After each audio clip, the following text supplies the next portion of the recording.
కార్యకర్తలు ఉన్నారు ఇక్కడ అందరూ కూడా మంచి జోష్ లో ఉన్నారు. పెద్ద ఎత్తున కార్యకర్తలు అందరూ కూడా ఇక్కడ ఈ సభకి రావడం జరిగింది. వారితో మాట్లాడదాం. హాయ్ అండి, నమస్కారం. ఎలా ఉంది సభ? అందరూ చాలా జోష్ లో ఉన్నారు. ప్రతి ఒక్కళ్ళు అందరూ ఉరికి రావడం జరుగుతుంది ఇక్కడికి. చాలా పెద్ద జోషు. చాలా రోజుల తర్వాత సార్ బయటకు వస్తున్నారు కాబట్టి చూడడానికి కూడా ప్రజలు లక్షలాది మందిగా తరలి వస్తున్నారు. ఇటు ఖమ్మం వైపు, అటు వరంగల్ వైపు, మెదక్ వైపు ఇప్పటికే పార్కింగ్ లో పూర్తిగా బస్సులు మొత్తం నిండిపోయి జనాలు తండోపతండాలుగా వస్తున్నారు. ఈరోజు చూస్తే నిన్నటి వరకు 45 డిగ్రీల సెంటిగ్రేడ్ల ఉష్ణోగ్రతతో ఎండలు తీవ్రంగా అంగిలు తడిసిపోయినాయి మొత్తం. కానీ ఇలా మీరు అందరూ చూడొచ్చు, ఇవాళ చల్లగా కేసీఆర్ గారు ఇవాళ బయటకు వస్తున్నాడు కాబట్టి బయటికి రా అంటే ఏకంగా బహిరంగ సభకి వస్తున్నాడు. వాతావరణం కూడా పూర్తిగా పొద్దున్నే కూల్ గా ఉండాలని చెప్పేసి ఒక డల్ కూడా వర్షం కూడా కూర్చిపోయింది. ఇప్పుడు మీరు చూడొచ్చు ఎంత చల్లగా ఉందో.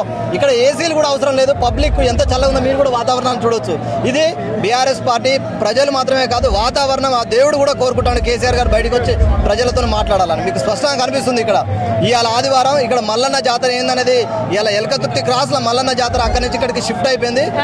ఇక్కడ ఒక సమ్మక్క సారక్క జాతర జరుగుతుంది అని చెప్పి, ఒక కుంభమేళ జరుగుతుంది, ఒక నాగోబ జాతర జరుగుతుంది. ఇలా ఆదివారం కాబట్టి ఇక్కడ మల్లన్న జాతర జరుగుతుంది. ఇక్కడ దానికి కేసీఆర్ గారే వస్తున్నారు. ఆయన దర్శనం కోసం సుమారు 10 లక్షల మంది జనాభా. ఎటు చూసినా ఇసుకేసేందరు ఆలనంత మంది. 1200 ఎకరాల పార్కింగ్ లో బస్సు ఎక్కడ కూడా ఒక సందు కాకుండా జామ్ కాకుండా క్రమశిక్షణగా వచ్చి చేరుకుంటుంది. మీరు అంతా చూడవచ్చు. ఎట్లా అనిపిస్తుంది అసలు కేసీఆర్ గారు ఏం చెప్తారని అనుకుంటున్నారు మీరు? కేసీఆర్ గారు తెలంగాణ రాష్ట్రంలో ఈ రోజు చాలా వరకు ఈ రాష్ట్ర ప్రభుత్వానికి రేవంత్ రెడ్డికి చెమటలు పట్టించే పరిస్థితి వస్తుంది.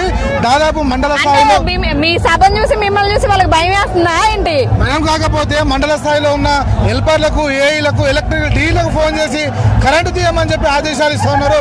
సుమారు ఒక మండలంలో కనీసం 20 నిమిషాలున్న టైము మీరు కరెంటు తీయండి అని చెప్పి చెప్తున్నారు. మహబూబ్నగర్ జిల్లాలో సొంతం రేవంత్ రెడ్డి జిల్లాలో ఈరోజు తండోపతండాలుగా సుమారు కొడంగల్, నారాయణపేట, మక్తల్ నుండి కర్ణాటక బార్డర్ నుండి ఇక్కడ రావడం జరిగింది.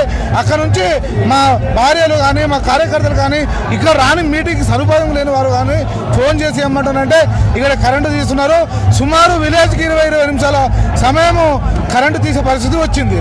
ఎందుకు అనుకుంటున్నారు అట్లా? ఇంకా భయము. కేసీఆర్ అంటే భయం వీళ్ళకు. కేసీఆర్ రాలే కదా, ఇప్పుడు వచ్చిండు. బుల్లెట్ కీలకి ఇప్పటి నుంచి దిగుతుంది, మళ్ళీ వస్తూనే ఉంటాడు కేసీఆర్.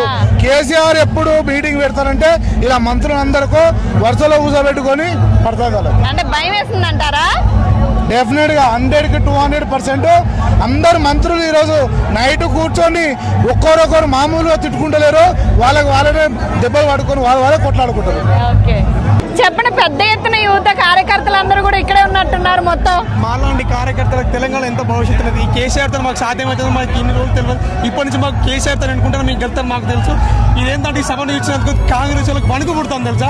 కేసీఆర్ నప్పుడు Rythu Bandhu time to time వేసేది, 24 hours కరెంటు. రైతు బైకాలు వినా కూడా ఏ రోజు భయపడకుండా బైకాలు వేయదు తెలుసా. నైట్ పూట కూడా భయపడుకునేది. ఇప్పుడు అదే కాంగ్రెస్ వచ్చినప్పుడు ఎక్కడ కరెంటు లేదు, ఏం లేదు, నీళ్లు లేదు, నిధులు లేదు, ఆగం తెలంగాణ అక్కడ ఆగమైంది.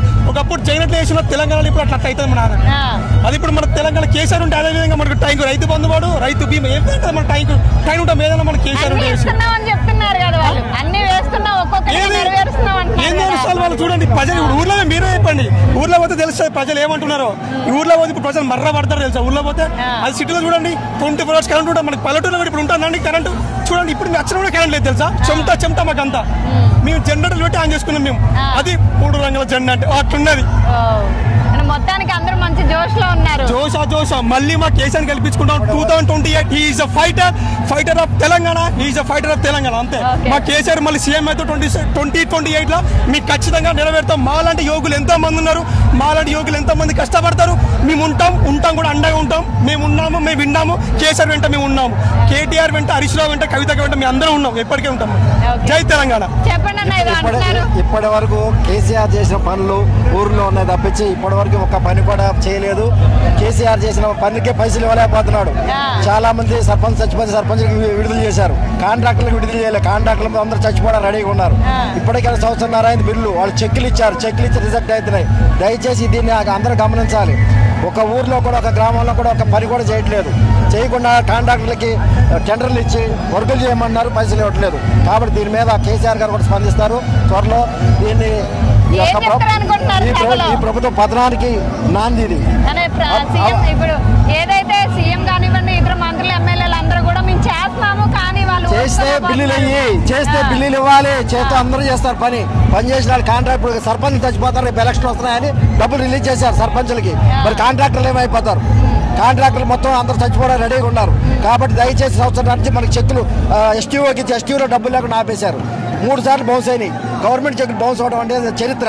కేసీఆర్ చేసినప్పుడు ప్రతిసారి పైసలు వచ్చినాయి. ఈసారి మల్లన్న గారి ఆధ్వర్యంలో మేము అందరం వచ్చాం మేడ్చల్ నుంచి. జై మల్లన్న, జై మల్లన్న.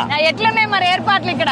ఇక్కడ అన్ని అద్భుతంగా చేశారు. మా మల్లన్న ఆధ్వర్యంలో మేము 1,00,000 మంది వచ్చాం. అందుకే ఆ జోష్ ఉన్నట్టుంది ఆయన అనుకున్నారు కాబట్టి. జై మల్లన్న. ఓకే.